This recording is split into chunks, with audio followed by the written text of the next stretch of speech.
ज़िंदगी के इस दौर में मेरे हमसफ़र साथियों, आपको नमस्कार। मैं मूल रूप से शिक्षक हूँ और इसलिए मैं किसी निर्णय पर नहीं पहुँचूँगा। मैं जिस भी विषय पर चर्चा करूँगा मैं आपको उसके आयाम बताऊँगा। कोरोना संकट के 3 आयाम हैं जो मुझे अब तक समझ में आ रहे हैं।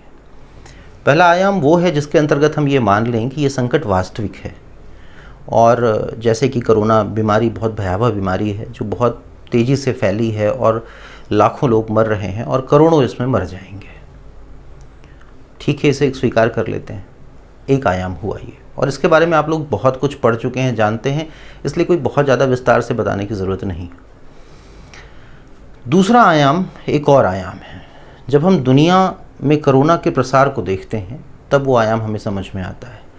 जैसे अगर हम विकासशील मुल्कों की ओर जाते हैं, देखते हैं, तो बांग्लादेश में 25,000 केस हैं और जिसमें 370 लोग मरे हैं। पाकिस्तान में 43,966 केस हैं। भारत 1 लाख केस पार कर चुका है। श्रीलंका में कुल 992 ही केस हैं अब तक। नाइजीरिया में 6,175 केस हैं। यहाँ तक कि ईरान, जहाँ इतना बड़ा मुद्दा बना, वहाँ पे भी 10,000 केस हैं मात्र। जबकि अगर हम इन देशों को ध्यान से देखें तो ना इनकी स्वास्थ्य सुविधाएं उतनी मजबूत हैं, ना ये उतने बेहतर तरीके से कोरोना के प्रसार को रोक सकने में सक्षम रहे हैं। फिर भी कोई बहुत भयावह स्थिति नहीं दिखी। वहीं दूसरी ओर जब हम अमेरिका को देखते हैं तो वहाँ पे 15 लाख से ज़्यादा लोग बीमार हो चुके हैं, 90,000 से ज़्यादा लोग मर चुके हैं। ब्रिटेन 2.5 लाख लोगों का आंकड़ा छू रहा है। रूस 3 लाख लोगों का आंकड़ा छू रहा है।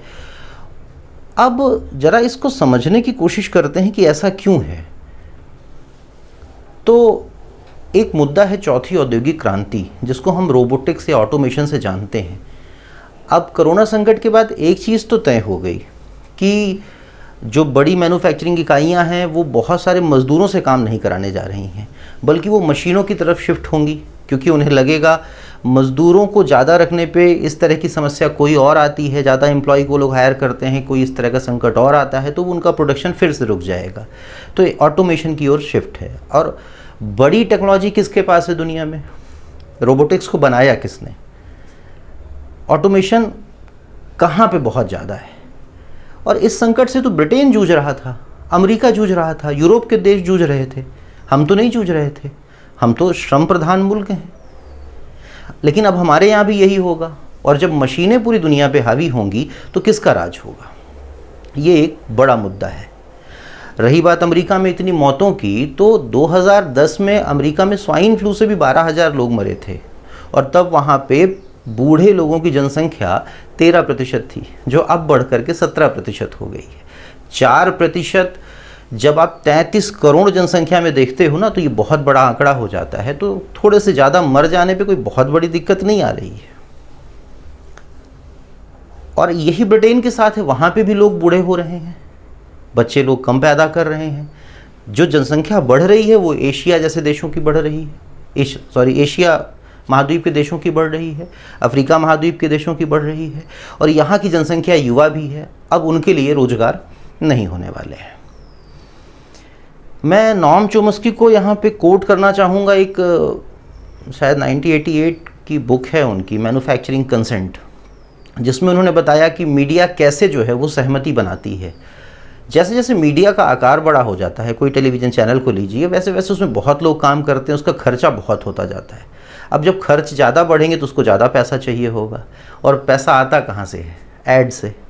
और ये प्रचार देता कौन है? या तो प्राइवेट बड़ी कंपनियां देती हैं और या तो सरकार देती है।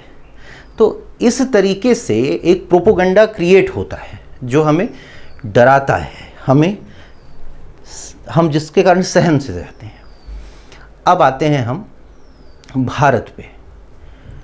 भारत में क्या हुआ है कि रिवर्स माइग्रेशन हुआ है। इसे आप पुश बैक फैक्टर से जोड़ सकते हो कि कोरोना के कारण बहुत सारे लोग गाँवों की ओर लौट आए हैं और वहीं रहेंगे, अब खेती बाड़ी करेंगे। अब सरकार मनरेगा की मजदूरी बढ़ा रही है, मनरेगा का बजट बढ़ाती भी है, और उनको गांव में मजदूरों या और लोगों को और फैसिलिटी कुछ प्रोवाइड खाने पीने की देने की कोशिश करती है, तो वो सारी की जनसंख्या गांव में ही रुक जाएगी। अब मनरेगा का बजट बढ़ाने पे कुछ दिक्कतें हैं। मनरेगा की जो आलोचना थी वो यही थी कि 5 से लेके पिछले 15 सालों में मनरेगा ने खूब सारे मजदूर पैदा कर दिए। अब 15 साल तक किसी से आप फावड़ा चलवा लेंगे तो फिर क्या स्किल डेवलप करेगा वो अपनी। तो ये प्रोत्साहन शायद हमको नुकसान कर दे, इसलिए अब ज़रूरत है कि हम किसी दूसरे मॉडल की ओर जाएं। अब रही बात आत्मनिर्भरता की, जिसको लेकर के इतना विवाद हो रहा है कि कौन सी आत्मनिर्भरता, कैसी आत्मनिर्भरता। अभी डिफेंस एफडीआई बढ़ गई, उसको लेकर के विवाद हो गया। आप लोगों ने कभी चीन के मॉडल को ध्यान से देखा है? चीन ने पहले एफडीआई को अपने यहाँ प्रोत्साहित किया। जब उसके यहाँ एफडीआई आती हैं तो एफडीआई का एक बहुत बड़ा फ़ायदा होता है कि एफडीआई जो है लोकल लोगों को काम पे रखती है। जब लोगों को काम पे रखती है तो लोग वो काम सीख जाते हैं और फिर वही चीज़ खुद बनाने लगते हैं। चीन की पूरी इकॉनमी को कॉपी कैट इकॉनमी कहा जाता है, जो रिवर्स इंजीनियरिंग पे चलती है, और चीन ने इसी मॉडल से दुनिया को कवर किया है। तो भारत में एफडीआई तो आना ही चाहिए। हमें कॉपी कैट या रिवर्स इंजीनियरिंग की ओर बढ़ने में दिक्कत कहाँ है, और दिक्कत होनी भी नहीं चाहिए। तो ये तो रहा एफडीआई का मुद्दा। अब किस आत्मनिर्भरता की हमको ज़रूरत है? अब ये लोग जो लौट के गए हैं गांवों में, ये वापस तो आने से रहे। इतने आराम से सब वैसा नहीं होगा जो आप सोच रहे हैं। तो सब कुछ बदला बदला सा होने वाला है। अब हमें किस तरह की अर्थव्यवस्था को प्रमोट करना चाहिए? जब हम मुख्य रूप से इंसान के जीवन के पारिवारिक खर्चों को देखते हैं तो 3 खर्चे बहुत बड़े हैं। एक स्वास्थ्य, बीमारी का खर्चा है, दूसरा खाने पीने का खर्चा है, और तीसरा शिक्षा का खर्चा है। स्वास्थ्य के संदर्भ में अब सरकार को ये चाहिए कि आयुष्मान भारत का दायरा बढ़ाए और इसे 10 लाख का बीमा कवर दे और पूरे भारत तक इसको पहुंचाने की कोशिश करे। दूसरा, हमें आपको थोड़ी सी अपनी आदत बदलनी पड़ेगी, थोड़ा सक्रिय तार्किक नागरिक बनना पड़ेगा, व्यक्ति बनना पड़ेगा।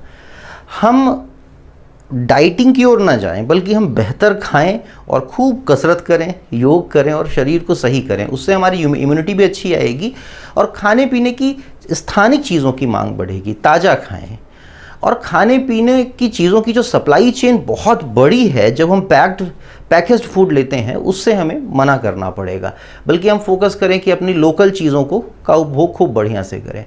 इससे क्या होगा कि रेस्टोरेंट के व्यवसाय बहुत तेज़ी से बढ़ेंगे, जो पहले भी बढ़ रहे थे, उसे और तेज़ी से बढ़ना चाहिए, क्योंकि वो रोज़गार बढ़िया रोज़गार पैदा कर सकता है वो एरिया। दूसरा, और इस पे गवर्नमेंट को जीएसटी भी पूरी तरीके से हटा लेनी चाहिए। कम से कम 3 स्टार के नीचे के होटल्स पे तो बिल्कुल नहीं होनी चाहिए, क्योंकि ये बड़ा सेगमेंट है जो, और हम भारतीयों का हक है कि हम बेहतर खाएं और सस्ता खाएं। और इसके लिए बिजली सस्ती करनी चाहिए, कॉमर्शियल। रेंट रेगुलेशन बहुत बड़ा इश्यू है। जब आप होटल व्यवसाय में ध्यान से देखेंगे, छोटे शहरों में, तो आप देखेंगे कि किराया बहुत था उस दुकान का, बिजली बहुत महंगी पड़ गई इस कारण से, और प्रॉफिट नहीं हुआ इस कारण से वो होटल बंद हुआ। तो ये नहीं होना चाहिए। इसके साथ एजुकेशन पे कहीं कहीं जीएसटी है, उसको हटाना पड़ेगा गवर्नमेंट को, क्योंकि हम बढ़िया एजुकेशन की ओर अगर मूव करते हैं तब हम खुद ही एक टेक्नोलॉजी बेस या एक नई तरीके की अर्थव्यवस्था को हम विकसित करने में सफल हो जाएंगे। अब थोड़ा सा हमें ये भी समझना होगा कि थोड़ी हमें अपनी मनोवृत्ति बदलनी पड़ेगी। अब भारत को नई राजनीति की ज़रूरत है, जो मध्य वर्ग के हितों को लेकर के आगे बढ़े, और हम कोशिश करें कि जो मजदूर वर्ग में लोग हैं वो सारे के सारे मध्य वर्ग में धीरे धीरे शिफ्ट हों, और वो बेहतर व्यवसाय है।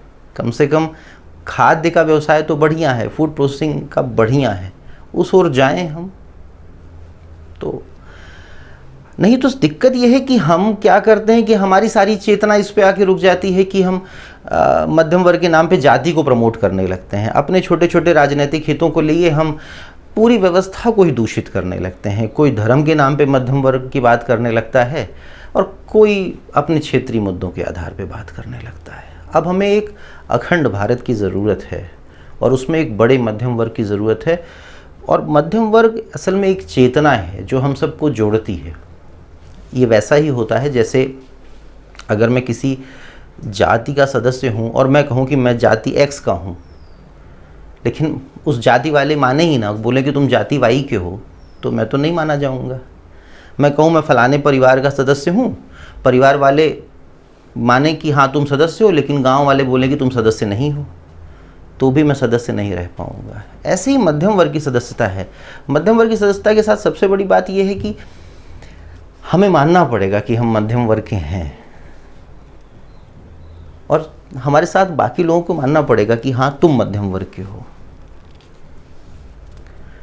और मध्यम वर्ग को भी मानना पड़ेगा कि हाँ तुम मध्यम वर्ग के हो। तो और राजनीति को उसी ओर जाना चाहिए। सरकारें और प्रशासन पर दोष देना बहुत आसान हो जाता है। अगर मैं आपसे एक सवाल पूछूं कि क्या 10 साल पहले की जो राजनीति थी, या मनमोहन सिंह प्रधानमंत्री होते और किसी राज्य में कोई दूसरा मुख्यमंत्री होता और कोरोना संकट आता, तो क्या इससे कुछ बेहतर हो जाता? अब आपके पास जो उत्तर है आप दे दीजिएगा। एक कविता है सर्वेश्वर दयाल सक्सेना की, उसे ज़रा मैं कोट करना चाहूँगा यहाँ पे। वैसे एक अटल जी की भी कविता है, मौत से ठन गई, उसको पढ़िएगा ज़रूर। सक्सेना जी की है कि जब भी भूख से लड़ने कोई खड़ा हो जाता है तो सुंदर दिखने लगता है। झपट्टाबाज फन उठाए सांप, 2 पैरों पर खड़ी कांटों की नन्ही पत्तियां खाती बकरी, डाल पर उल्टा लटक फल कुतरता तोता, या इन सब की जगह आदमी होता। शायद वो बताना चाहते थे कि आदमी को यहाँ नहीं होना चाहिए, आदमी को भूख से लड़ने की इतनी कोशिश नहीं करनी चाहिए। बाकी मैं बहुत समय आपका नहीं लूँगा, मैं छोटे छोटे इस तरीके से मुद्दों पे आता रहूँगा और आपको कुछ चीज़ें बताता रहूँगा। अगर मेरा प्रयास आपको सार्थक लगे तो समर्थन दीजिएगा। समर्थन देते हैं तो अच्छा लगता है, उत्साह आता है, तो मन करता है कि कुछ और करूँ। और सुनने के लिए बहुत बहुत धन्यवाद। थैंक्स।